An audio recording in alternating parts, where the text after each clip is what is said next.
Aujourd'hui, j'ai vu vos questions. Donc, il y avait, est-ce que la prise de médicaments peut avoir une conséquence sur ce que l'on fait?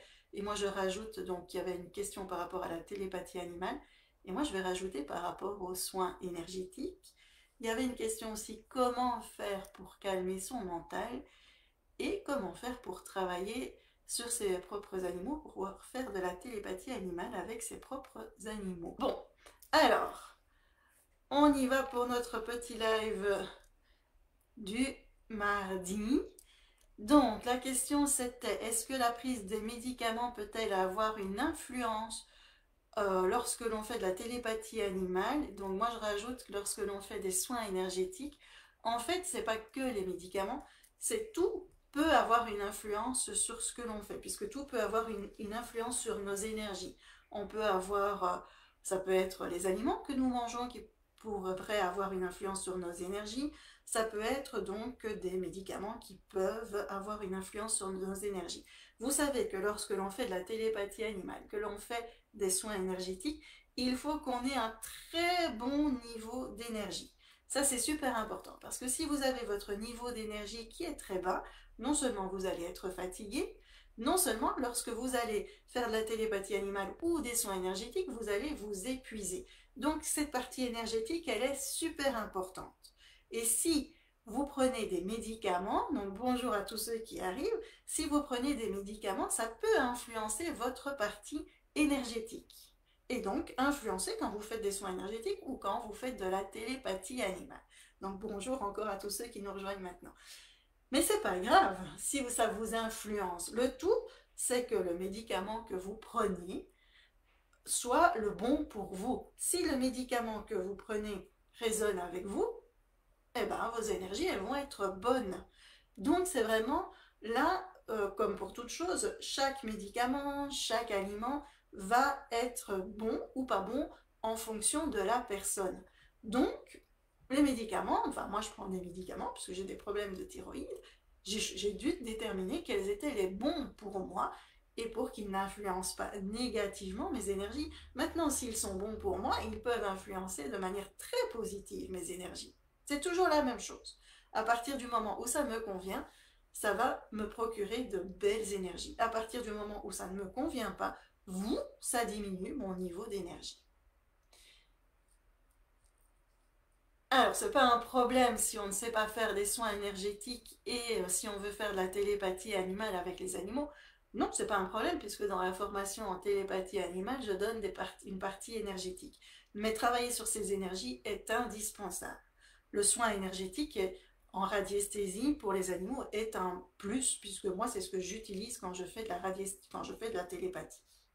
Alors, je sais que vous attendez la deuxième question. Comment faire pour arrêter le mental? Alors maintenant, il y a une chose. C'est qu'est-ce que vous attendez en fait? Et ça, c'est important. Et ça, je dirais que c'est la base pour toute chose. Pour que ce soit télépathie animale, soins énergétiques ou même dans votre vie. Qu'est-ce que vous avez comme attente? Si vous avez des attentes super élevées, ça va pas aller. Donc quand vous me dites comment je fais pour calmer mon mental, qu'est-ce que vous entendez derrière cette question? Si vous voulez avoir un mental zéro, c'est pas possible parce que le corps humain, enfin l'humain, est constitué de son mental et de plein d'autres choses. Mais le mental est là. Donc en fait, ce qu'il y a, c'est qu'il faut apprivoiser son mental. Pour apprivoiser son mental, il y a, j'en ai déjà parlé, hein, la cohérence cardiaque. Je vais vous remettre encore une vidéo, allez, un replay de conférence que je donne. Il y a cette cohérence cardiaque. Et donc, c'est quoi la cohérence cardiaque? C'est je vais travailler sur mon inspiration, sur ma respiration. Avec, moi, je prends souvent l'exercice où il y a une boule qui monte. Pendant que la boule monte, j'inspire tout le temps que la boule monte. Et là, il faut une bonne inspiration. Et j'expire tout le temps que la boule descend. Là, mon mental, ma concentration va être focalisée sur la boule. Du coup, je ne vais pas penser à plein d'autres choses. D'accord? Maintenant, si vous voulez ne pas penser, il ne faut pas commencer à dire j'arrête de penser, j'arrête de penser, j'arrête de penser, parce que alors, vous allez penser. Donc, en fait, qu'est-ce qu'il faut faire? Il faut accepter qu'on va penser. Plus vous allez penser, plus à un moment donné, votre flux de pensée va s'arrêter. Pourquoi? Parce que qu'est-ce qui se passe quand vous décidez de faire un soin énergétique ou quand vous décidez de méditer, par exemple? Vous allez vous arrêter. Et là, votre corps, votre mental, votre esprit va dire, ouais, chouette, il ou elle s'arrête. Chouette, je vais pouvoir enfin en profiter. Parce que en fait, avec notre vie, on n'écoute pas son corps, on ne s'écoute pas. Donc dès qu'on s'arrête, on en profite pour penser à plein de choses. Donc arrêtez-vous très régulièrement, laissez les choses venir, et à un moment donné, le flux va s'arrêter. D'accord? Faites cette cohérence cardiaque tout le temps, tout le temps, tout le temps, le plus longtemps possible. C'est le b.a.-ba de tout. J'en parle dans les formations, j'en parle dans les conférences. Il y a une raison, c'est pas parce que je veux meubler, c'est parce que c'est le départ de tout. Moi, c'est par là que j'ai commencé.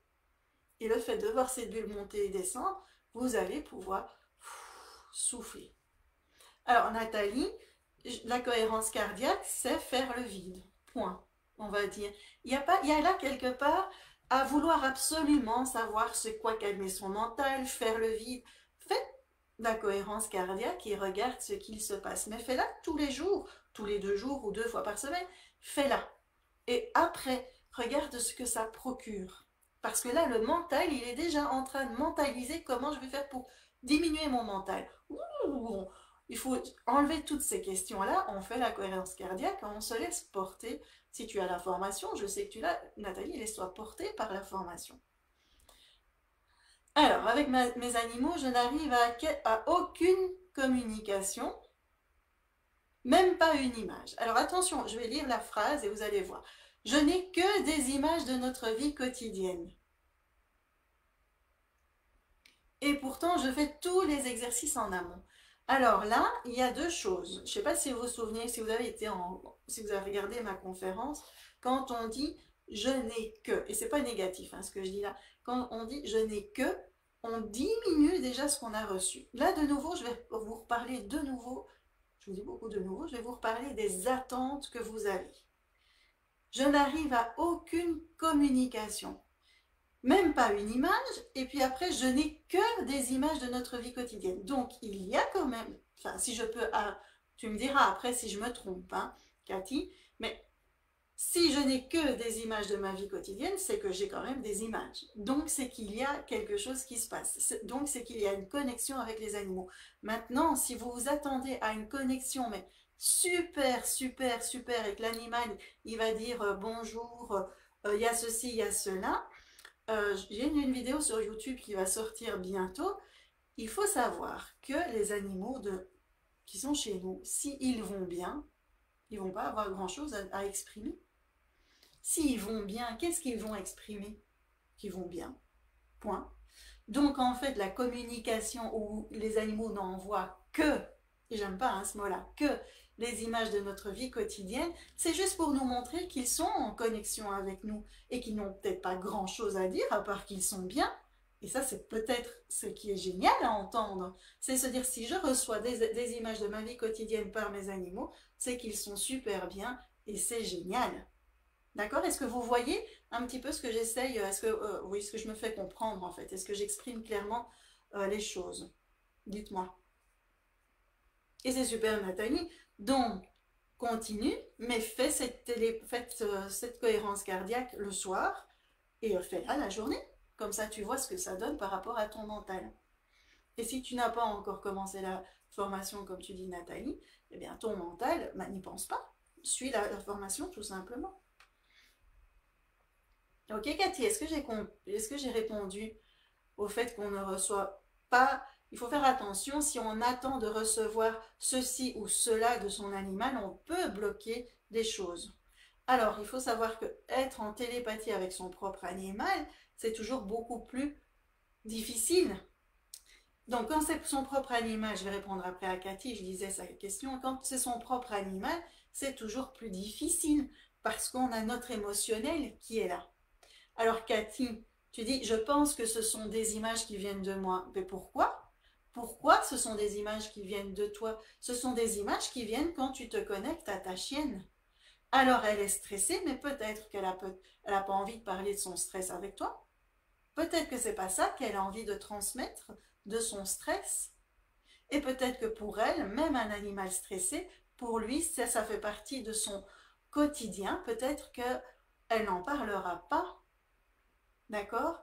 Alors après, il y a donc, j'ai des difficultés à entrer en connexion avec mon animal parce que émotionnellement, je suis trop impliquée, donc je peux bloquer ce qui peut venir à moi. Et là, qu'est-ce que l'on fait? Eh bien, souvent, quand on est avec ses propres animaux, on demande à quelqu'un d'autre d'entrer en connexion avec ses propres animaux pour avoir confirmation de ce qu'on a reçu. Et puis, on s'entraîne beaucoup, beaucoup, beaucoup avec les animaux des autres. Comme ça, on a confiance en ce que l'on a et on ne dit pas je ne reçois que ceci ou que cela. D'accord? Et puis, après, plus on va prendre confiance en soi, plus on va être capable d'entrer en connexion avec ses propres animaux. C'est la partie la plus compliquée. Mais là, c'est pour ça que moi, j'utilise beaucoup la radiesthésie. La radiesthésie peut aider quand on ne reçoit pas ce qu'on a envie de recevoir en posant des questions où on peut avoir plus de recul émotionnellement. Par exemple, avec la chienne de Cathy, elle est peut-être stressée et pour elle, c'est tout à fait normal d'être stressée. Donc, elle ne va pas envoyer de message. Mais si Cathy a envie de savoir si il faut quelque chose pour aider le stress de sa chienne, là, c'est la radiesthésie qui peut être très intéressante. Parce que si la chienne, elle n'a pas envie de transmettre quoi que ce soit, on n'aura rien. Mais grâce au pendule, on va pouvoir poser des questions où là, émotionnellement, on va pouvoir être un peu plus en recul et demander, je ne sais pas comment elle s'appelle, ta chienne, hein, Cathy, euh, je vais dire, je reprends toujours Médor, j'aime bien.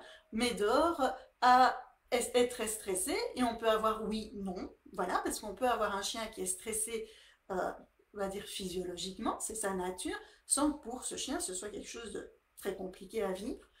Et puis alors, Médor a besoin d'avoir des compléments pour travailler sur son stress. Et donc là, on peut avoir oui, non. Et en testant, on pourra avoir ce qui est intéressant.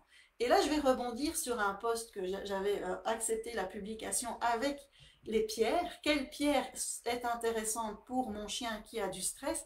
Ça ne fonctionne pas.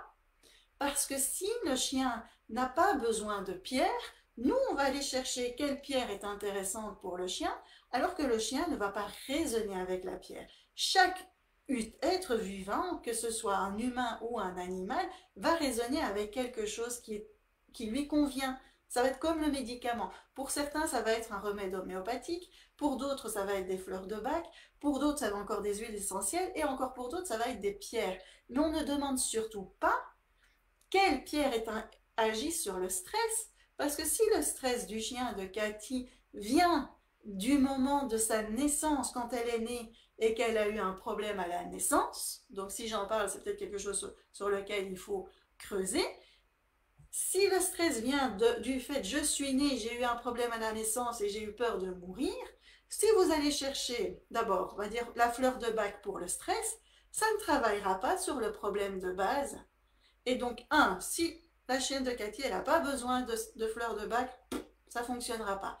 Si maintenant elle a besoin de fleurs de bac, mais qu'on va chercher des fleurs de bac spécialisées pour le stress, alors qu'il faut travailler sur la peur de mourir à la naissance, eh bien, ça ne fonctionnera pas non plus. D'où l'intérêt de la radiesthésie, parce qu'on va pouvoir... C'est l'intérêt de la radiesthésie et de la télépathie animale, parce qu'on va pouvoir aller déterminer parfois des causes. Et donc, par exemple, ok, mon chien a besoin de fleurs de bac, c'est top. De quelles fleurs de bac il a besoin? Je ne dois pas connaître les fleurs de bac. Je vais tester et je vais trouver la fleur de bac qui sera nécessaire pour mon chien. Et à ce moment-là, j'irai voir les propriétés de la fleur de bac et automatiquement, ça va résonner. Vous voyez, on ne prend pas la fleur de bac pour ses propriétés, on prend la fleur de bac parce qu'elle résonne avec mon animal et je vais m'assurer, en faisant ça, je sais qu'elle va avoir une action sur l'animal. Même chose pour les pierres, même chose pour les remèdes homéopathiques, même chose pour tout. C'est le corps, c'est l'animal qui va dire, c'est le corps de l'animal ou de la personne qui dira ça, c'est bon pour moi. D'accord?